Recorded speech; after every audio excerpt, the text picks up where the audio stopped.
What's up, everybody? I'm Dave Miranda, and this is episode 138 of Just Give Me 5. I hope you guys are doing great, continuing to be amazing. We got a really awesome show lined up for you today. But first things first, I need you to hit that like button, I need you to hit that subscribe, and I need you to spread the word about Just Give Me 5, all right? I want to say happy holidays to everybody. I hope you guys are good with some family, friends, your loved ones, and, all the good foods, all the good eats and all that. I hope everybody's just at peace. That's all I can ask for. So, we just wish you guys nothing but the best in that. If you guys caught episode 137, you saw we had none other than my man Aaron Kelly, aka Catalyst. And let me tell you, boy, man, like I was saying earlier, man, like that, it was a situation where I didn't necessarily like doubt that it wasn't going to be, a great interview, of course, because everybody that we booked for the show has a story, has something, to them that is always dynamic and, and unique. But man, I tell you, man, me and Jimmy talked after we filmed, and it was like, yo, Aaron, like, that was a really great interview. I learned so much from the guy, man. And, he's got a really very interesting story. And, he is just such a good guy, really good dude, man, does a lot for the community out here. And, we were just truly happy and honored to have him on our platform. Shout out to you again, my brother. Thank you so much, for blessing us like you did. And, I wish you nothing but the best with your speakeasy events, everything, all your other endeavors that you have going on. And, just keep fighting the good fight, man. Thank you again. So make sure you guys watch episode 137. All right. But today's guest has been a huge part of the Arizona entertainment culture for so many years now. We're going to talk about what got him into acting, as well as some of the incredible roles he's played, including Better Call Saul, Yellowstone, and so much more. We're also going to get into some memorable moments and everything else. So ladies and gentlemen, without further ado, I present to you Sean Dillingham. Hey, this is Sean Dillingham. All I'm saying is just give me 5. I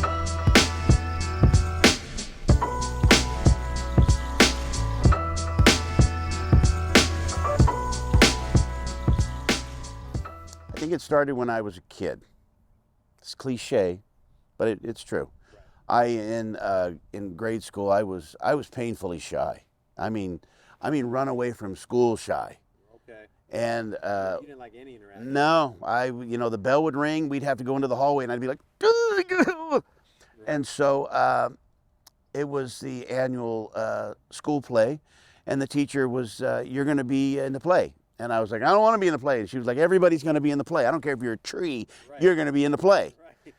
There was no option, and so I was in the play. And for some reason, the way my mind worked, I was like, this isn't me on stage, it's this character. Yeah.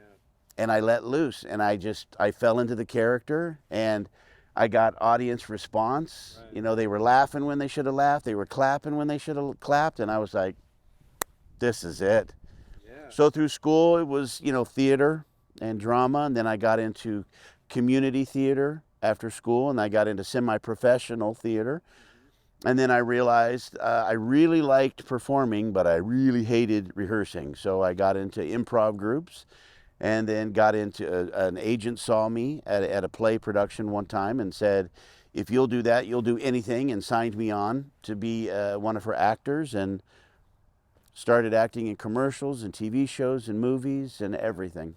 Do you remember like the first commercial you did? I remember distinctly the first commercial because it was a regional, it was for a bank, a regional commercial. It played across a couple of different states. But this is what was nice about it. Okay. It was humbling. Okay. And I needed to be humbled early on. Okay. Because prior to that, I thought actors were like, okay, everyone, right. The actor's here. Yeah. Give me some room and don't make eye contact. And I got there, and they were like, your call time when you show up is about 11 a.m. And I go, okay. So I showed up, and I was 21. Okay. And I walked onto this set, and these gigantic hulking men, huge grips, pulled me aside, and they were like, hey, look, monkey boy, we've been here since 5 this morning building these sets, and we want to go to lunch. So don't screw around and don't screw up your lines, and let's rock and roll. And I was like, yes, sir. You've got it. You bet. And after that, at that point, I realized the actor is probably the least important thing. It's the guys who are building the set. It's the guys that are lighting it. It's the mic guys. It's the camera guys. And it made me realize that you are just one cog in a much larger machine. So be a team player. Absolutely. We have no room for superstars. Absolutely. And you come on there with an attitude, and it's just going to be awkward and uncomfortable for everybody. So, right, yeah. And that was I think my first commercial experience, and I'm glad it happened that way. It's an early humbling experience, to where you're 21 years old. You're at a point where like nobody can tell me nothing. Right. Right. You know what I mean? It's like the ignorance of youth. Yeah. Yeah. Exactly. You know what I mean? So no, that's good. I think a lot of people need that. They do, because I've worked with some, omitting names, but I've worked with some individuals that maybe had fame at one time. It subsided, and then they have another opportunity to be in a movie or a TV show, and they grasp for the same things they were allotted when they had that fame. Right. I will only drink this kind of water. Well, here's a bottle of, no. I only drink Perrier. Right. That's what I was. And I was just like, you know what I mean? Yeah, I was just like, who are you? Right. You won't drink this water, the commoner's water. Right. And I was just like, oh. So then when did like the film, like when did that start? When did that kick off?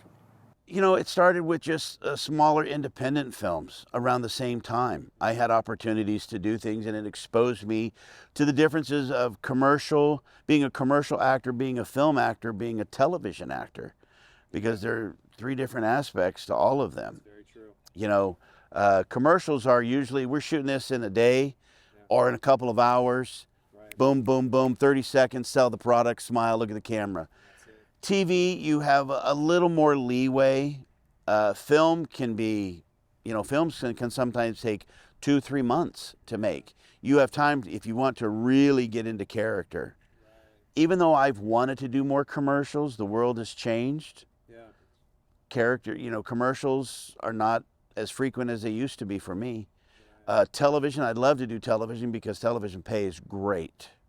Because it's seasons. It's seasons, and it's sort of like a regular ongoing job, especially if you land a regular gig. I get a lot of co-stars. Pop in and be the bad guy. Pop in and do this. Pop in and do that.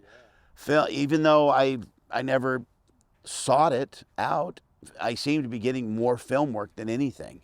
Wow. And people like me as the bad guy because I do this voice. Hey, let's go. I like it. So, and people say that all the time. Oh, I love your voice. I'm like, thanks, not my voice.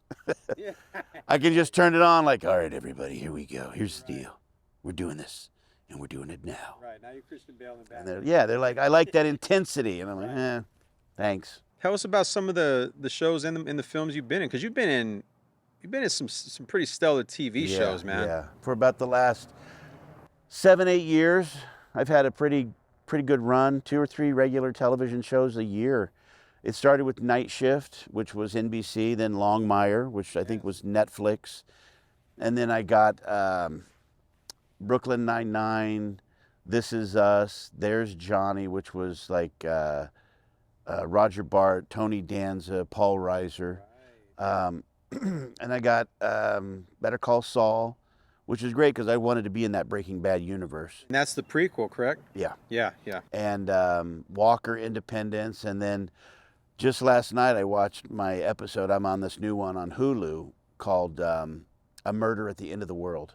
Oh, wow. Yeah, it's a big one out right now. So I've been pretty lucky. I've been lucky also in the sense that I never watch the shows that I get cast on. Oh. Like I got Brooklyn Nine-Nine, and my kids were like, "You got Andy Samberg? Are you?" Yeah. And I was like, "Never watched it." Right. Yeah, I don't even know who you're talking about. And so and that helps because I don't go out there and I'm like, I'm not intimidated. That's true. So I go out and I enjoy it. And I shot that. I was out at CBS Studios. That's where they filmed it for a week. And I was on this New York looking back lot. And I looked around and I thought, God, this looks familiar. What is this? And finally, one of the PAs said, "Did you ever watch Friends or Seinfeld?" And I said, "Yeah." And they go, "This is where they do all the exteriors for those shows." And I was like, "Okay, thank you." Something rang a bell. Yeah, but they were everybody. Oh, This Is Us. I did This Is Us. That is okay. Now because I was gonna say like my mother and I watched religiously watched two of the shows that you were in, which is Yellowstone and This Is Us. I forgot Yellowstone. Yeah, you can't forget Yellowstone. Yeah. What role did you play in This Is Us? The lead actor, Milo Ventimiglia, he wants to earn money, so he gets involved in this poker game. Yes. And I'm one of the gangsters at the poker game that we wind up beating the crap out of him afterwards.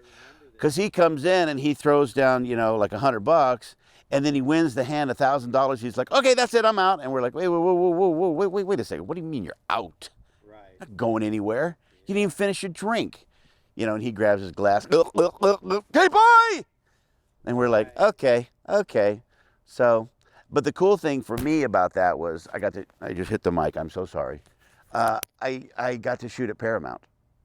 I got to go through that archway at Paramount, and I'm like, this is hallowed ground. They shot Indiana Jones here. They shot Breakfast at Tiffany's here. Right. And I'm a big showbiz guy. I mean, I like the history of it, so. Oh, yeah, man. I go to those places, and I'm like, do you know what has been shot here? I shot, there's Johnny at, they said, "You're going to shoot at Red Studios." And I go, "I've heard of a lot of studios. What's Red?" And they're like, the camera, a Red camera. They make all the films, a little and I go, "Oh yeah, I've heard of Red." Yeah, it's their studio. They bought it. I go, "Oh, okay." So I go there and I look at it and I go, "Why do I know this building? Yeah, I know this building." And they were like, "Yeah, this is the former Desilu Studios." I Love Lucy, Dick Van Dyke, Andy Griffith. It was all Star Trek shot here. Yeah. Sanford and Son shot here. The Midnight Special. I was like, "Ah!" Wow. So for me, I'm like, that's hallowed ground. I love those places. Yeah. And then obviously you did Yellowstone. Yeah. And shot that up in Utah. And that was in season 2 you were in? I think so. It was two or four or three. I don't know. What scene was it again for the viewers that may not be? I own a bar, and Kevin Costner's son and ranch hands come to my bar, and for whatever reason, my bouncers beat the crap out of his son and ranch hands. So they leave, and they come back with axe handles. Fair fight. It's totally fair. And they beat the hell out of my guys, but before they do that, to teach me a lesson, they open up the bar doors, and they let a bull in the bar, a live bull. Yes. And then Rip comes up to me, and I'm like, what the hell, Rip? Right. Expletive. And he comes up and see, it's funny because I was an idiot who said, you know what he ought to do is, there's all these beer cans. I could just put one here, come up and just swing at it. Boom! And hit it. Right. Even more intimidating. Yeah. Well, they took the suggestion, but I didn't realize he was going to come up like Babe Ruth and swing that axe handle at me, which was like 8 inches in front of me. And it caused me to jump back. So that was a real reaction. And then when my cowboy hat hit the beer taps, it fell off, and the beer taps were running down my back. Wow. But all that and that's the take they kept in. Wow. Because before I was like, hey, come on now. So that was like a real in-motion stunt. I jumped back, and I was like, whoa, what? Yeah. Hey there, Brando, let's dial it down a little bit. Right. And it was funny because when they let the bull in, everybody was tense. Yeah. It was like, this is a 900-pound bull now. Yeah, big black Brahma bull, and the owner has it in the trailer, and I'm meandering back and forth, and he's got a cattle prod. And he's talking to somebody, every once in a while he just goes with the cat, and the bull goes, ah! He kicks the trailer. Yeah. So on the third, I go, excuse me, sir, I realize this is your property, but I have to be in there with it. Please, I don't want him pissed. Please stop doing that. Right. And the phrase, like a bull in a china shop, bull. It's garbage. No one knows what they're talking about, because me and this poor cameraman who's like this, behind the bar, he's ducked down. Everybody else is in the doorways with steel cages in front of them. So they open up the door, and this bull walks in, and everybody's like this. And the bull literally, and Taylor Sheridan's like, the bull's going to come in, he's just going to tear it up, jump over the bar, just destroy the tables and chairs, everything. Just a great, epic television moment. Yeah. Bull walks in, go, boom, open up. Bull walks through and goes like this. Wow. Just calm and collected, you know? And goes right back up into the trailer. Yeah. And I hear, cut! And I was like, well, that was climactic, wasn't it? Right. What the hell was that? 3 times. 3 times they tried. And finally on the third, he goes, okay, forget it. We've got the bull coming out.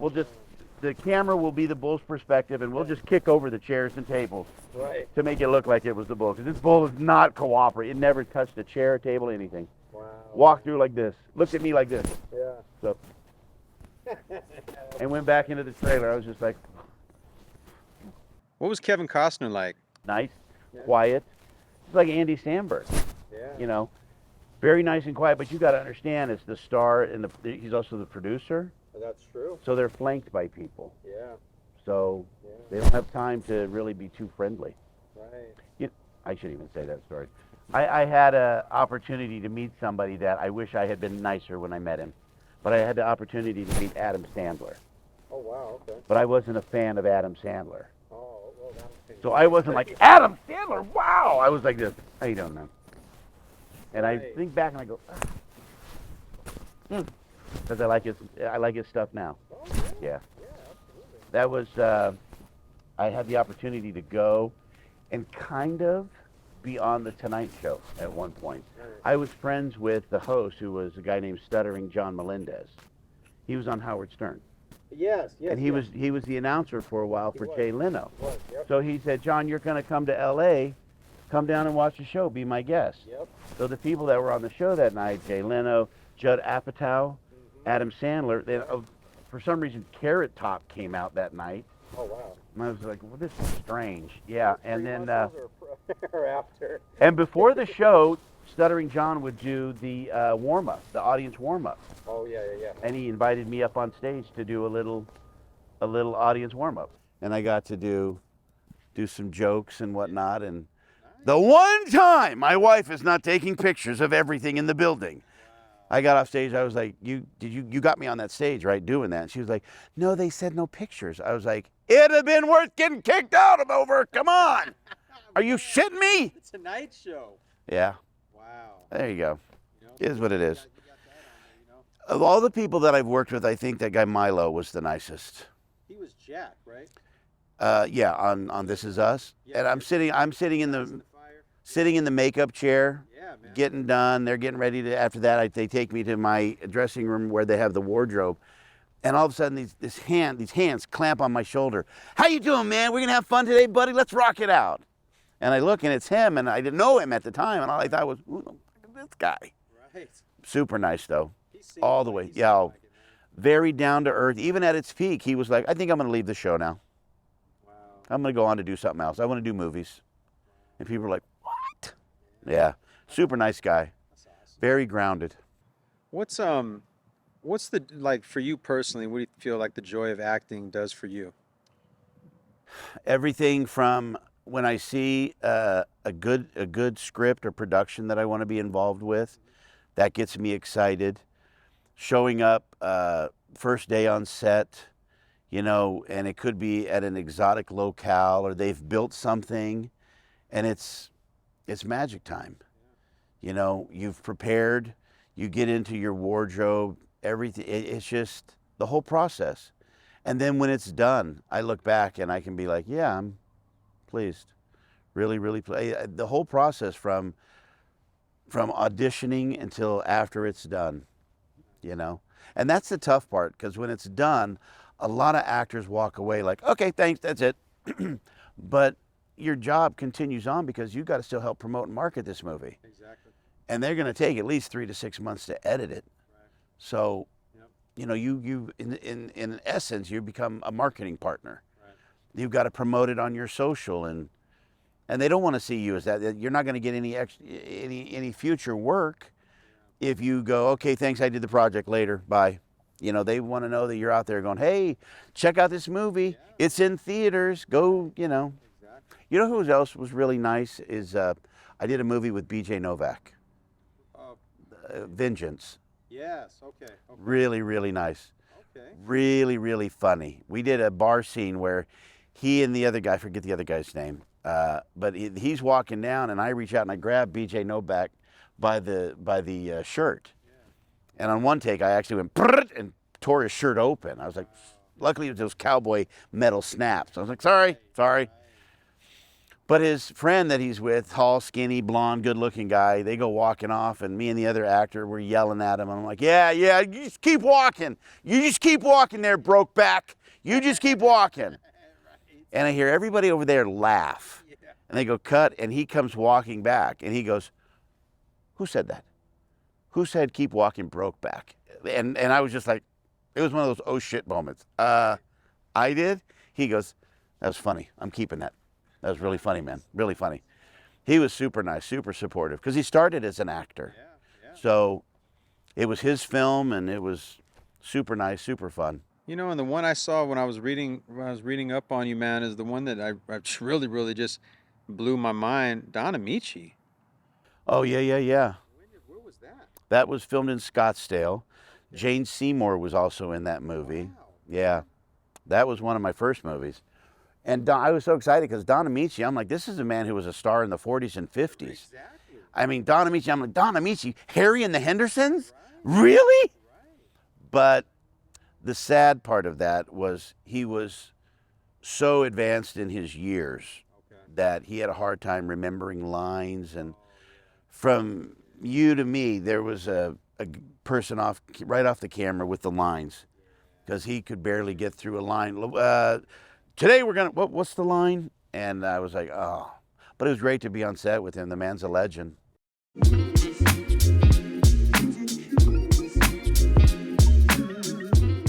I named it that because when I do interviews, I want people to go, this guy literally wrote the book on acting. You know what it is I have known people that have written books. I have read a lot of books, and I was like, you know what, the way I teach, I have to get this down. Yeah. I have to get this down in print. But it's not an easy read in this aspect. And I've had people review it and they go, wow, right to the point, right to the, no fluff. Yeah. No, here's an interesting story that happened in '93, and I don't fill it with any of that. I wrote this book in the terms of almost like somebody said, I'm thinking about being an actor. What are your thoughts? Yeah. And I go, sit down. Right. And I'm going to tell you straight, no BS, Yeah. how it is. Yep. And that's the same way I wrote it. I just finally wanted to get it down on paper of, you know, and that's why I call it before you begin. Yeah. Before you begin. If you're even thinking about getting into showbiz, this is what you need to understand. Right. You are going to be judged on everything. Yeah. Second you walk in that door. So lose that extra weight, get those teeth straightened, get them white, right. Whatever you need to do to stack the odds in your favor. Yeah. And also understand this, the acting, and people got on me, you can't say that. And I'm like, yeah, I'm really the guy that adheres to political correctness. Okay. Right. You can't, but I was like, acting is a gypsy lifestyle. You will never act in the same place twice. This is not for your convenience. You have to acclimate to it. Yeah. You have to. Because I've done a few jobs in Phoenix, never in the same place. Right. I've acted in Tucson, Flagstaff, Prescott, Sedona, Yuma, San Diego, LA, Vegas, Utah, you name it. Yeah. That's the lifestyle. So you better be ready to say yes, get in your car, and go. That's all they want to know. I know one actor that had the opportunity to do a gig reading a teleprompter, which is essentially an electronic script. Yeah. It's right in front of the camera. It's behind glass. I can see the script. I don't even have to memorize it. I just go, hello, and welcome to the wonderful world of Disney. And I just read what's on screen. Exactly. $500. Right. They were there 2 hours. Easy money. They called 2 weeks later and said, we'd love for you to do another one. And the actor said, I can't get it off work. And I said, they'll never hire you again. That's it. That's all they needed to hear. You know what I mean? That's what I say in my book, and that you're going to be judged in every aspect, and it's It's not for the faint of heart.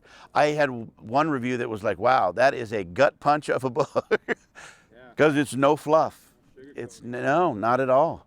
But you know, if you think about it, that's really what I mean. If it's not you, it's going to be someone else. Like it's like this is literally what is being told to these people. It's almost like they're holding a mirror to your insecurities. Yeah, yeah. And do you have what it takes? Do you have what it takes to keep going? When you're told no 20 times, 50 times, 100, when you haven't landed an audition in a year, do you have what it takes to keep going? Because that's what you need. And I tell people all the time, before you think about getting into acting, read this book. Because otherwise you could be wasting a lot of time. A lot of time. Absolutely, man. How's it been doing for you? Good, really good. I literally sold one right before I left. Oh, nice. Yeah, yeah. Nice, they come in every day. And when did you drop it? Probably, I want to say 3-4 weeks ago. Just pretty recently. And I'm working on I've got the second book that I'm working on that's about 40% done now. Okay. And then I've got the third book, which it's going to be all about sort of the language of film and television and commercial. Yeah, because there's a lot of terms and phrase, you know, we're going to do this shot OTS on a medium. And if you don't know that if you know the language, you're going to be that much further ahead. Right. You're going to be one step ahead going, okay, as the actor, I know what shot they're doing and what the framing is going to look like, so I know how to adjust my performance. Yeah. You better know that language, man. Absolutely. You better know that language. If somebody says, okay, we're going to push in on a close-up, and there's a lot to learn about this business. There's a lot. People just think, oh, it's got to be pretty, right? No. There's so much more. There's so much more. And you should want to learn it. You'll be that much more of a dangerous animal if you come to the game prepared instead of being naive. And that's how people get taken advantage of, because they're naive.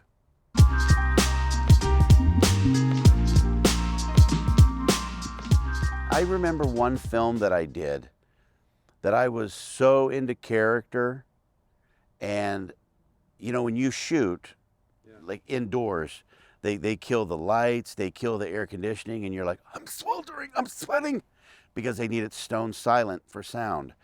And I was a ghost, a spirit that inhabited a house. And there was 4 or 5 of us.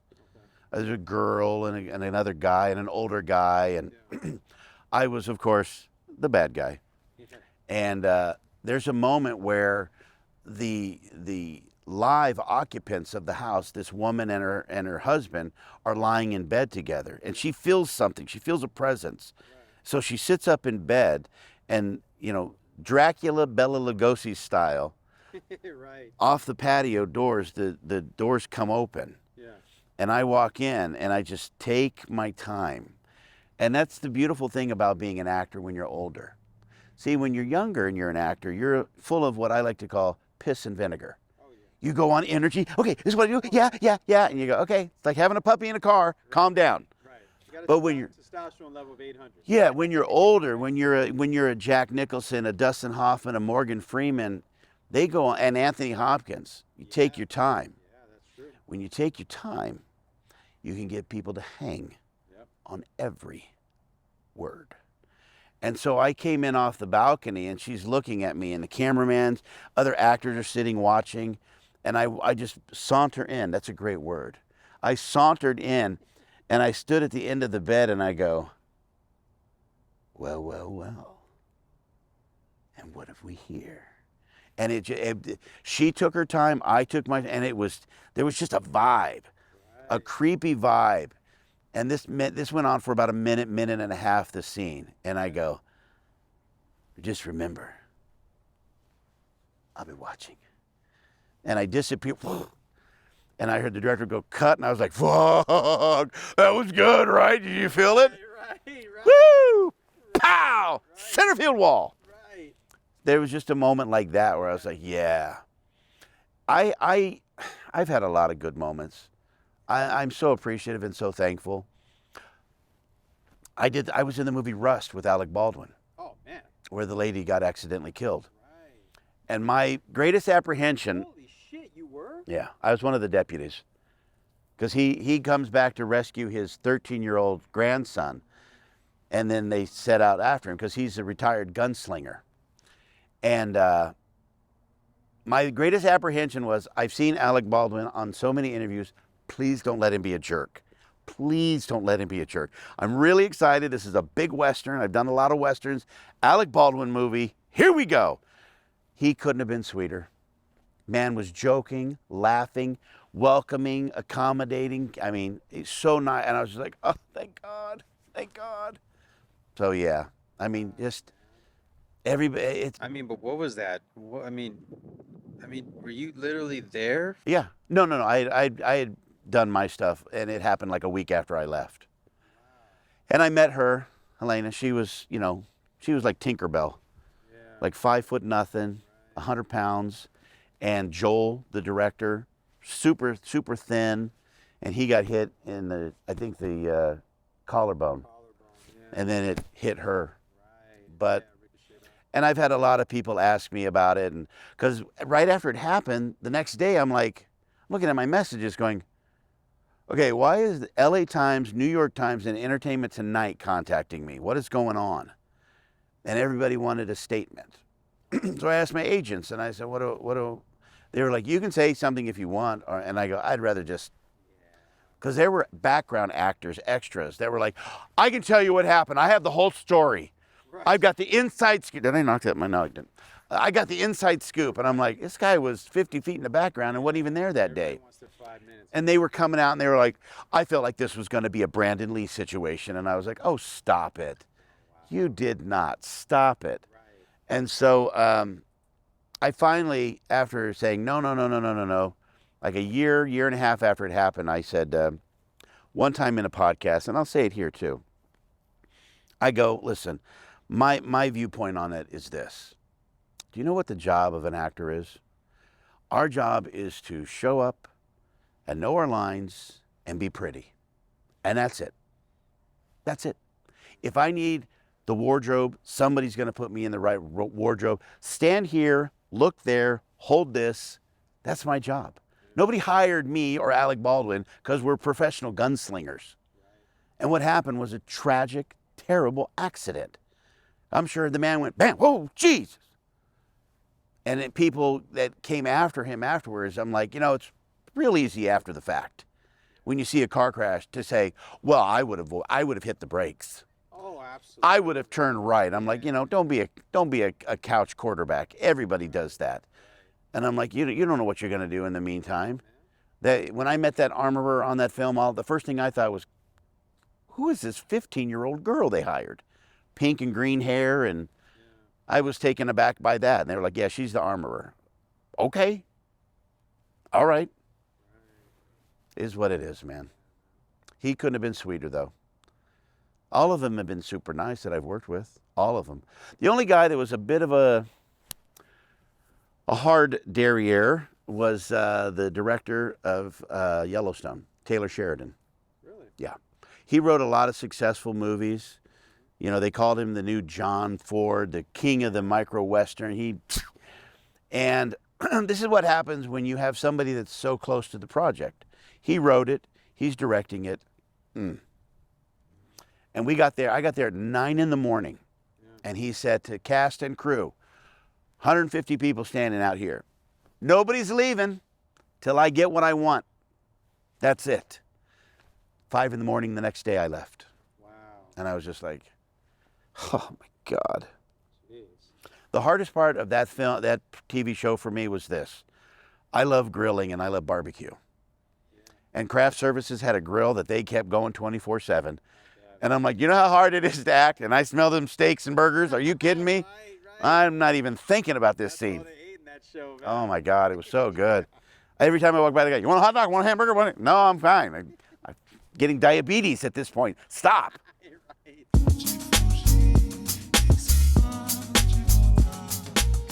The Hulu thing is out. I got a commercial for Honda coming out. I have another video production I'm doing in December, kind of a Die Hard spoof for a company. Okay. And then a couple of movies already lined up for next year. Nice, man. My theme song should be this: every day I'm hustling. Right. And that's what I tell people. You can't go at this like a part-time occupation. This has to be a full-time obsession. You get a job, and I used to relish that when I was younger. I got an audition. Yeah. I'd get landed. Oh, got a call back in 2 weeks. Woo! Oh, I got it? Yeah. I shoot it in 2 weeks. Yeah.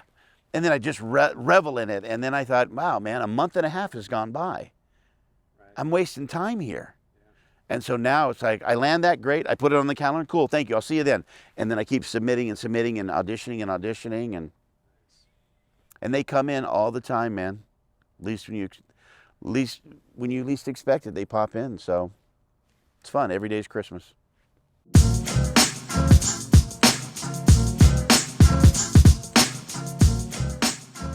Blessed. Made me get emotional for a minute. Blessed. Because there's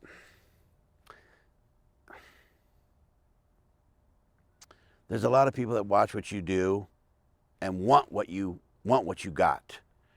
And it takes a special kind of person to sit back and say, I'm okay to be in the stands. I'm okay to be your cheerleader.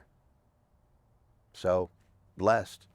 Because I've seen a lot of my family give up a lot of themselves and their lives so that I could pursue this.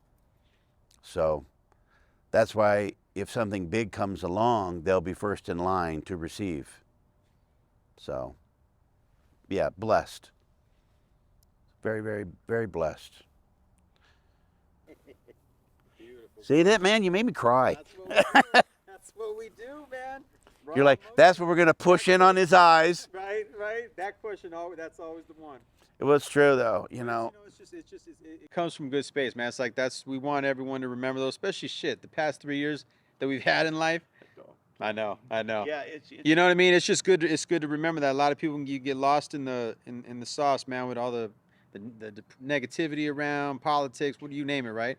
It's just good to remember those things. So, yeah, it's. I have seen. You know, it's firsthand watching those give up. They sacrifice themselves for you, and I have seen that a lot with my family. They're excited for you, and they cheer you on, and then you realize, man, they have given up so much of their life so that I could pursue this, and to gain nothing out of it except, you know, their support and love. yeah. So No, I know it, man. I don't know. I think maybe I'm that rare kind of actor that I see it. Definitely. I see it. I appreciate it. I appreciate every moment. I appreciate getting the opportunity to do this, you know. I don't feel deserving of it or owed it. I just feel, I'm so afraid these birds flying overhead. I feel lucky and blessed by it all, you know. This goes back to what we talked about earlier. You know, you said you got a great resume and credit, and you know what? I'm like, I do. But you know who that matters to? Me. Right. And that's about it. Exactly. Because just like they say a boxer is only good as his last fight, an actor, you're only good as your last movie. That's true. I still got to, every day I got to prove myself. I could win an Academy Award and an Emmy, and people would go, my God, you won an Academy Award and an Emmy? Wow. So what can you bring to our movie? Right. And you're like, are you kidding me? Really? Really? At this point? Really? You have to. You can't walk in skating on that. You can't, hey, don't you know who I am? I was on this and that and this and that. Because nobody cares except me. Exactly. So you just kind of, is what it is. Everybody, I'm Sean Dillingham, and that was my 5. And I'm now going up those stairs. Right there. Dramatically. Oh, wait, but first, a lighter.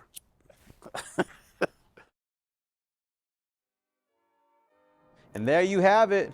Man, Sean, thank you so much again for blessing our platform, man, and hanging out with us. This was really, really incredible. You know, I started watching This Is Us in 2018. My mother and I were watching it. We really gravitated so heavy towards it because there's a lot of relatable, situations in that show, and I just thought it was just an amazing series. And I haven't seen Better Call Saul yet. Obviously, I know it's the prequel to Breaking Bad. I've seen Breaking Bad, but I definitely need to check that out. But Yellowstone, my man, that is like hands down one of the greatest shows ever made. And the fact that you got to be a chance to be a part of that, and work with Kevin Costner, I mean, that's just incredible in itself, man. So salute to you, my brother, and thank you again, man. We had a really, really good time, man. It's just a lot of good laughs. And, I'm just so happy that you were able to reach out to us, and, we were able to make this happen, man. So I wish you nothing but the best and nothing but continued success and everything that you have going forward. And thank you again, man. Make sure you guys are following him on social media.